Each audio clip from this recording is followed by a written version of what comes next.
2016 Ekim ayında ataması yapılan 69 sözleşmeli öğretmenimizin 2017 Ocak ve Şubat ayları maaş zamları defalarca İlçe Milli Eğitim Müdürlüğü'ne görüşmede bulunduğumuzda sorunları dile getirdiğimizde halen çözülmemiştir.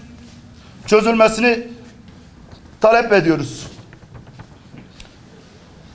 Aynı öğretmenlere ait geçen yıl Diyarbakır İl Merkezi'nde yapılan hizmet içi eğitimlere ait yollukların bir kısmı bütün girişimlerimize rağmen Aralık ayında ancak yapılmış, diğer kısmı ise halen ödemeleri yapılmamıştır.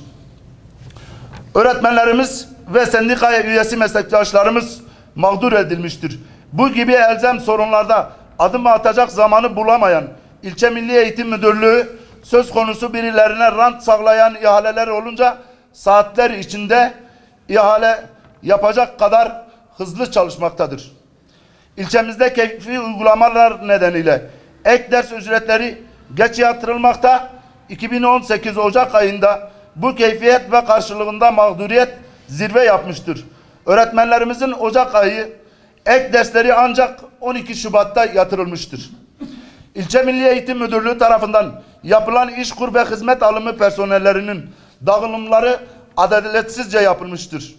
Kimi okullara öğretmen sayısından daha fazla işkur ve hizmet alımı kapsamında görevlendirmeler yapılırken kimi okula ise hiçbir personel verilmemiştir.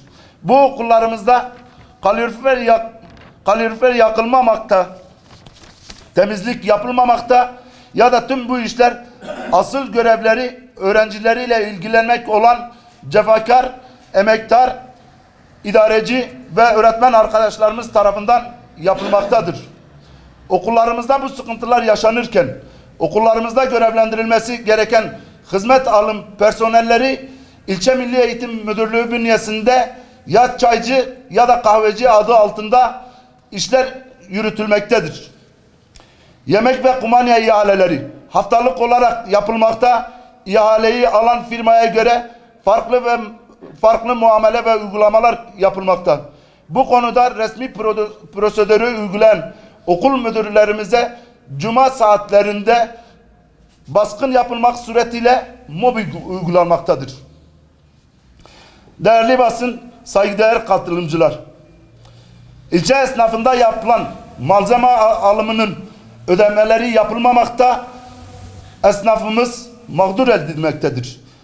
Bakanlık onayı alınmadan çok sayıda köy okulumuz öğrenci sayısı onda fazla olmasına rağmen kapatılmıştır.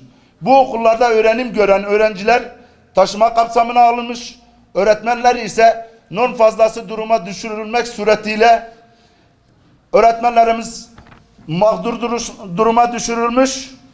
Bununla birlikte kapatılan okulların çoğu eğitim öğretim yılı başlamadan önce yüz binlerce lira harcanarak onarılmış. Söz konusu okulların kapatılmasıyla okul binaları atıl duruma düşürülerek kamu açık bir şekilde zarara uğratılmıştır. İlçe Milli Eğitim Müdürlüğü'nün yanlış uygulamalardan vazgeçmeye, aksi takdirde haklarımızı hukuki çerçevede sonuna kadar koruyacağımızı beyan ediyoruz.